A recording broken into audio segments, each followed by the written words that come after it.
오늘부터 8월 또 시작이 되어집니다. 그 첫날 말씀 디모데 전서 6장 말씀입니다. 계속해서 헛된 족보와 영지주의를 조심해라 라고 경고하면서 참된 믿음의 목회에 대해서 우리에게 교훈을 하고 있는 서신입니다. 오늘 6장 디모데전서 마무리를 하는 장면입니다. 제목이 믿음의 선한 싸움이라고 제목이 잡혀 있는데요. 우리도 계속해서 이런 믿음의 선한 싸움을 경주하는 그런 삶이 됐으면 좋겠습니다. 히스토리컬 백그라운드라고 되어 있는데 이거는 좀 오늘은 중요한 배경인지라 좀 보도록 하겠습니다. 당시 로마 제국에는 인구의 절반 이상이 노예였고요. 로마 수도에는 노예의 수가 자유민의 4배가 됐다라고 합니다. 그 말은 노예가 대부분이었다. 대부분. 그리고 그 노예 경제로 전쟁에서 포로로 잡아와서 노예같이 또 삼아서 경제를 일으키고 또 생산을 내고 하는 그런 당시의 상황입니다. 자, 이럴 때 노예들이 신앙을 갖는다 가져서 상전인 자유민 로마인들에게 또 뭐 같은 레벨 아니냐, 하나님 앞에서는 이렇게 하면서 또 할 일들을 하지 않음으로 말미암아 신앙이 공격당하면은 그게 선하게 보이질 않는다라고 말하는 거예요. 노예제를 찬성한 건 아니에요, 바울이. 그러나 그때 당시에 그 상황에 가장 맞게 평안을 구하면서 또 그리스도인으로서 최선을 다하는 모습들을 이렇게 하는 게 마땅하다라고 말하고 있는 것입니다. 어떻게 보면 1절과 2절을 읽다가 보면은 참 이 노예가 더 권위가 있는 것 같은 느낌이 들 정도로 너희들이 더 잘 섬겨줘라. 이는 유익을 받은 자들이 믿는 자요 사랑을 받는 자임이라. 이렇게 하면서 어떻게 보면 선택권이 막 노예들에게 있는 것처럼 보일 정도로 이렇게 권면의 대상들이 그들인 것을 보게 되어집니다. 1절 보면요, 무릇 멍에 아래 있는 종들은 자기 상전들의 범사에 마땅히 공경할 자로 알지니 이는 하나님의 이름과 교훈으로 비방을 받지 않게 하려 함이라. 동전의 양면처럼 뒤집어 보면 너희에게 하나님의 이름과 교훈이 있다라고 말하는 거예요. 하나님 앞에서는 다 똑같다. 그런데 너희들의 선택은 되게 중요하다라고 말을 하면서 하나님의 이름과 교훈으로 비방받지 않아서 그들도 믿는 자여 사랑받는 자로서 또 상전으로서 마땅히 받아야 될 것들 받도록 너희들 노력해줘라. 굉장히 이 분위기 메이커가 그들인 것을 이렇게 좀 세워주는 모습 보게 되어집니다. 참 어려울 것 같아요. 그죠? 노예제도 자체가 반성경적인 건데 사실은 궁극적으로 하나님이 노예나 자유민이나 모두가 다 하나님의 자녀로 콜링 되어지게 성경 전체 이야기인데 당신은 여전히 노예제도가 있고 여러 가지 이런 게 있잖아요. 자, 그런 것 가운데서 하나님의 뜻을 이렇게 밝혀서 서신을 쓰고 또 사람들과 함께 살아가도록 한다는 게 보통 힘든 일이 아니었을 텐데 참 지혜 가운데서 하나님 마음으로 또 설명해 주고 있는 걸 보게 되어집니다.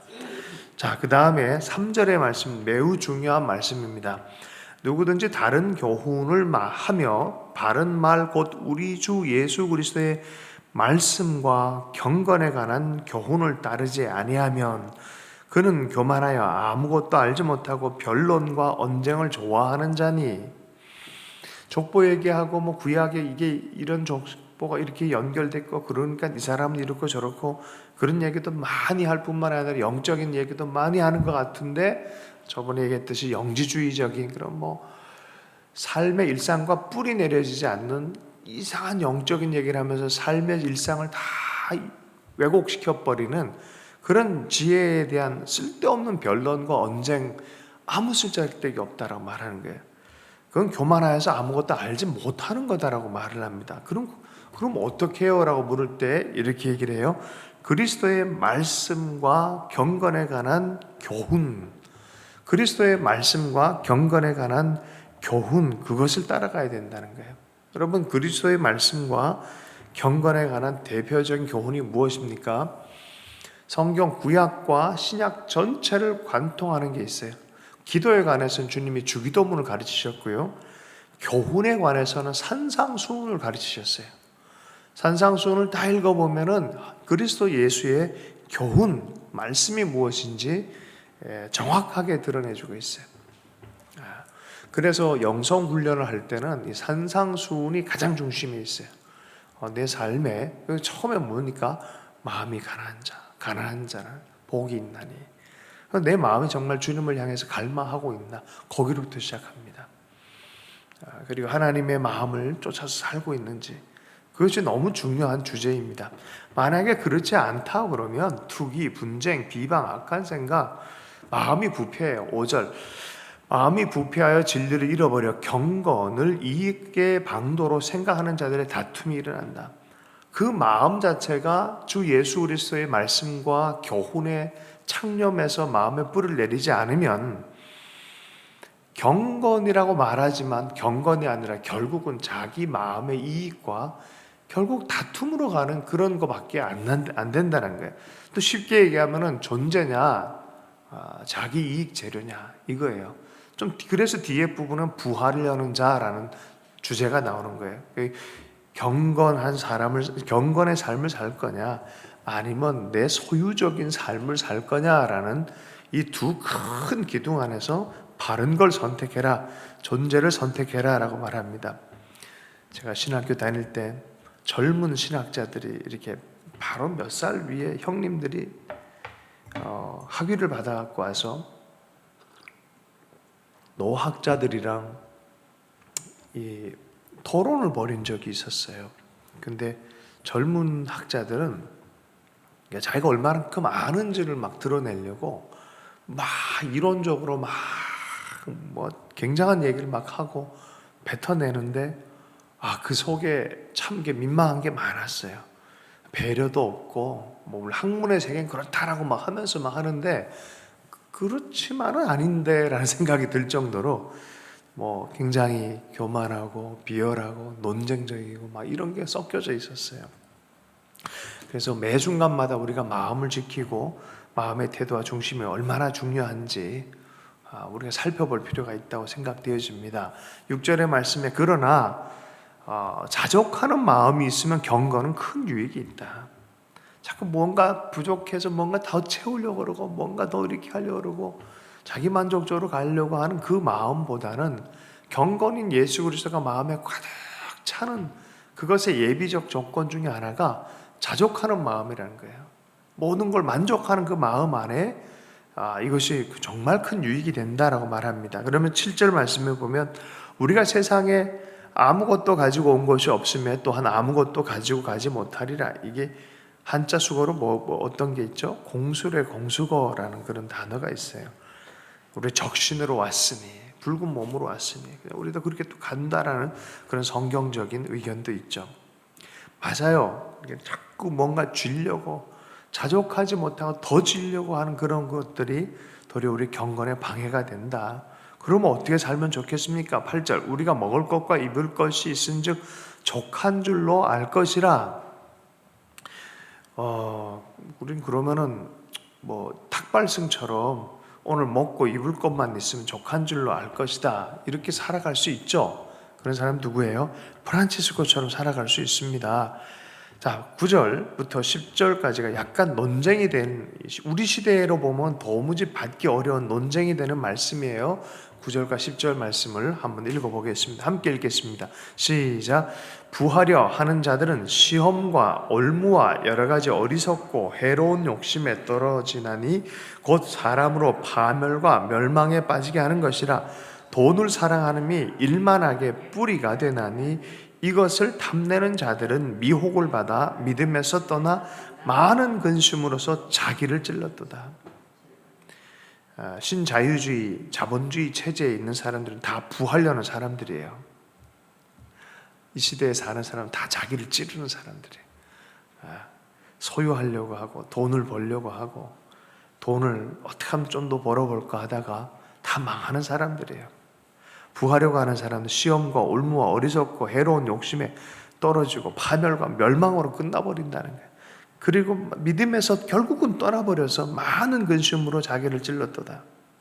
믿음이 돈보다는 가치의 우선순위에 있어야 되는데, 그래서 믿음 때문에 믿음을 얻기 위해서 재정을 쓰거나 버리거나 벌거나 이래야 되는데, 믿음을 이용해 가지고 돈을 벌고 돈을 위해서 믿음을 버리기도 하고 취하기도 하는, 여기 있으면은 경제적 활동을 하는데 별로 도움이 안 돼 하면서 경제적 활동에 도움이 되는 교회 공동체 찾는 사람도 있다는 소문이 있어요. 그렇게 사는 사람도 있다고 해요, 분명히. 자, 그럼 우리는 어떻게 하죠? 돈 싫어하는 사람 누가 있어요? 그죠? 그죠? 돈을 사랑함이, 사랑의 대상이 누가 돼야 됩니까? 예수 그리스도가 돼야 되는데 그 중심에 돈이 들어갈 수 있다는 게 극단적인 거지만, 우린 다 프란치스코처럼 살아야 되나? 하루하루 그냥 주님이 공급하는 거 탁발승처럼 각 집마다 돌아다니며 조금씩 얻어가지고 늘 주님만 생각하고 살아야 되냐? 프란치스코 시대 이후에 건강한 경제 생활들을 지지하는 하나님의 사람들이 등장했어요. 이 사람들이 이제 칼빈 이런 분들이에요. 종교 개혁자들이었어요. 건강한 경제 생활을 해라. 악에 치우치는 돈밖에 모르는 경제 생활이 아니라 하나님 안에서 건강한 상인 생활을 해라. 이게 뭐예요? 청부라는 게 있어요. 우리 옛날에 소설과 드라마에도 나왔던 게 있어요. 이게 상도라는 영화가 있었어요. 드라마가 있어요. 경제 생활을 해도 도가 있다. 도를 가진 경제 생활을 해라라고 우리 조선시대 어르신들은 미리 이걸 깨우쳤어요. 그냥 돈만 보고 살면 다 죽겠다. 나라 전체를 망치겠다. 상인 활동을 해도 도를 갖고 해야 된다. 우리는 뭐예요? 우리가 돈을 벌더라도 참된 믿음을 중심적으로 하고 경건의 삶을 중심으로 해서 재정을 벌도록 해야 된다라고 하는 거예요. 열심히 벌어야죠. 많이 벌면 왜 나쁩니까? 많이 버는 게 문제가 아니라 돈을 사랑하는 마음이 중심을 차지한 게 문제예요. 그리스도를 사랑하고 돈은 어떻게 해요? 선하게 이용해야 되는 거예요. 어떻게 해서든지 선하게 이용하는 그 지혜가 있어야 됩니다. 돈 얼마나 중요합니까? 그죠? 그거 갖고 사람 살리고 많은 일들도 하고, 그러나 본질적인 것은 돈의 문제가 아니라는 거예요. 결국은 사람의 마음과 존재는 그 마음과 마음이 부딪히면서 변화가 일어나는 거지, 돈 때문에 변화가 일어나는 게 아니라는 거예요. 자, 11절 12절 말씀 보겠습니다. 오직 너 하나님의 사람아, 이것들을 피하고 의와 경건과 믿음과 사랑과 인내와 온유를 따르며 믿음의 선한 싸움을 싸우라. 영생을 취하라. 이를 위하여 내가 부르심을 받았고 많은 증인 앞에서 선한 증언을 하였도다. 세속의 물결과 이 예수 그리스도를 드러내는 하나님의 구원과 복음과 산상수훈의 삶의 존재를 드러내는 것은 무엇과 같습니까? 싸움과 같다는 거예요. 전쟁과 같다는 거예요. 하루하루 세속의 물결들과 하나님의 물결이 부딪히면서 싸움과 같다는 거예요. 이 싸움을 어떻게 하라? 계속해라. 계속해라. 믿음의 선한 싸움을 싸우라. 너 안에 있는 영생의 약속을 끝까지 취해서 결국엔 그 영생의 삶을 얻도록 해라. 이를 위해서 네가 부름받았다라고 말합니다. 많은 증인 앞에서 선한 증언을 하였도다. 그 증언을 계속해라라고 말합니다. 이게 뭡니까? 경건의 부요함에 대해서 얘기하는 거예요. 존재의 부요함에 대해서 선한 싸움을 계속 싸우라라고 말합니다. 자, 거기에 경건의 주체자는 누구이십니까? 하나님이세요. 그러니까 하나님 얘기를 하시는 거예요. 드디어 만물을 살게 하신 하나님 앞과 본디오 빌라도 앞에 선한 증언을 하신 그리스도 앞에서 내가 너를 명하노니 우리 주 예수 그리스도께서 나타나실 때까지 흠도 없고 책망할 것도 없이 이 명령을 지키라. 영생을 취하는 것은 언제 완성이 됩니까? 우리 안에 영생이 약속이 되어 있는데 이것이 언제 완성됩니까? 그리스도께서 오심으로 완성되어져요. 우리도 호련히 변화가 되리니, 영생의 몸으로 변화되리니라고 말씀하셨어요. 올 때까지 너는 끝까지 이것을 해라라고 말하는 거예요. 자, 그게 뭡니까 할 때 그 영생에 대한 큰 비전에 대해서 얘기를 합니다. 하나님 안에 거하는 것인데 그 하나님이 얼마나 복된지를 봐라. 15절 기약이 이르면 하나님이 그의 나타나심을 보이시리니 하나님은 복되시고 유일한 주권자이시며 만왕의 왕이시며 만주의 주시요 오직 그에게만 죽지 아니함이 있고 가까이 가지 못할 빛에 거하시고 어떤 사람도 보지 못하였고 또 볼 수 없는 이시니 그에게 존귀와 영원한 권능을 돌릴지어다. 그 하나님이 예수 그리스도를 나타나게 하실 거다라고 말씀하고 있어요. 얼마나 놀랍습니까? 100억 줄게, 하나님을 잠깐 버려라. 그럼 버릴 사람 많이 있죠. 많이 있어요.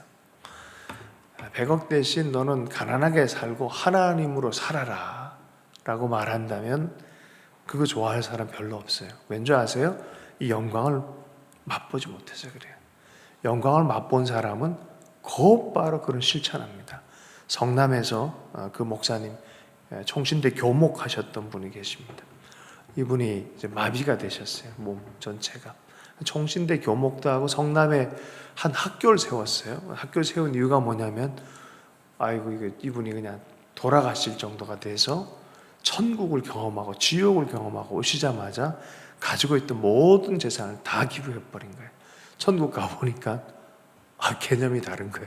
지옥 가보니까 실제적인 거예요.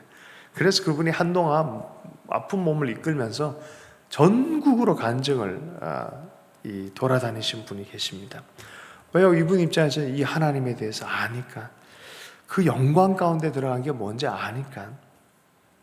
자, 그 반대로 17절의 말씀을 보면은 내가 이 세대의 부한 자들을 명하여 마음을 높이지 말고, 돈 때문에 자꾸 사람 마음 높아지고, 여러분 돈 있으면 참 별 생각 다 하더라고요. 그죠? 만약에 권사님한테 한 100억 준다 그러면 어떤 생각이 들겠습니까? 마음이 엄청나게 부요해지지 않겠습니까? 그리고 그동안 막 부딪히고 막 악다기처럼 서로 힘들게 하고 막 했던, 가만 보면 다 돈 문제야. 그죠? 좀 생기면 마음이 엄청 부요해지잖아요. 그죠? 이 사람도 내가 싸울 필요가 없는데 이 사람도 세워주고 저 사람도 세워주고 이 사람도 선하게 해주고 싶고 막 그런 마음이 막 생기지 않겠어요? 그 100억보다 더 큰 하나님을 섬기고 있는데 왜 그 선한 마음이 안 나오죠? 왜 이런 나눔과 섬김의 마음이 안 나오죠? 그 재정보다 더 큰 하나님 옆에 계신데, 자 17절 내가 이 세대에서 부한 자들을 명하여 마음을 높이지 말고 정함이 없는 재물에 소망을 두지 말고 오직 우리에게 모든 것을 후히 주사 누리게 하시는 하나님께 두며 하나님께 궁극적인 마음에 닷을 탁 내리고 있어라. 어떤 것에도 흔들지 마라. 선을 행하고 선한 사업을 많이 하고 나누어 주기를 좋아하며, 부자에 대해서 명하는 거예요. 부자가 없다, 부자는 가짜 믿음이다 말하는 게 아니라 부자의 마땅한 태도에 대해서 얘기를 한 거예요. 너 돈 많다고 거기에 마음을 두면 안 돼. 하나님께 마음을 둬서 선한 행위를 많이 해야 돼. 그거 갖고 사람 많이 살려야 돼. 나눠주길 좋아해야 돼. 그리고 너그러운 사람이 돼야 돼. 19절 이것이 장래에 자기를 위하여 좋은 터를 쌓아 참된 생명을 취하는 것이라. 돈과 경건이 통합되어진 삶을 살도록 해라 라고 마지막으로 하는 거예요. 찰리 신이라는 분이 계세요. 샌드위치 같은 거 만들어서 미국 내에 되게 유명해졌대요. 이분이 이제 한국의 젊은이 사역자들 좀 만나고 싶어 해요. 또 왜 만나냐? 왜 만나려고 그러냐? 그랬더니 자기가 돈을 많이 벌었는데 미국 내에 한 1000개 정도 매장이 생겼대요. 이거 가지고 젊은 세대 또 정말 교회를 살리고 싶다는 거예요. 그래서 그 만나는 사람들마다 그러한 일들을 또 챌린지하고 그렇게 살아간다는 거예요. 그런 부자들 우리 교회에 참 많이 있으면 좋겠어요. 그죠? 자, 20절, 21절 말씀 마무리하도록 하겠습니다. 함께 읽고 기도하겠습니다. 디모데야, 망령되고 헛된 말과 거짓된 지식의 반론을 피함으로 내게 부탁한 것을 지키라. 말씀하신 대로 주의 사랑, 하나님 나라, 예수 그리스도 그 경건의 비밀, 그것이 마음의 중심에서 빼앗기지 마라. 안 그러면 망령되어지고 헛된 말하고 자꾸 뭘 아는 척하지만 엉뚱한 얘기들에 다툼밖에 일어나지 않는다. 이것들을 피하라. 그리고 참된 경건을 지켜라. 21절 이것을 따르는 사람들이 있어 믿음에서 벗어났느니라. 은혜가 너희와 함께 있을지어다. 우리는 믿음, 은혜 중심적으로 살아야 되는 사람입니다. 그래서 믿음의 선한 싸움이다 라고 제목이 잡혀 있는 거예요. 여러분 우리 믿음의 선한 싸움을 승리하며 또 살아가는, 날마다 또 승리가 영원한 승리로 이어져 있음을 믿고 오늘 그렇게 살아가는 성도들 되서 좋겠습니다.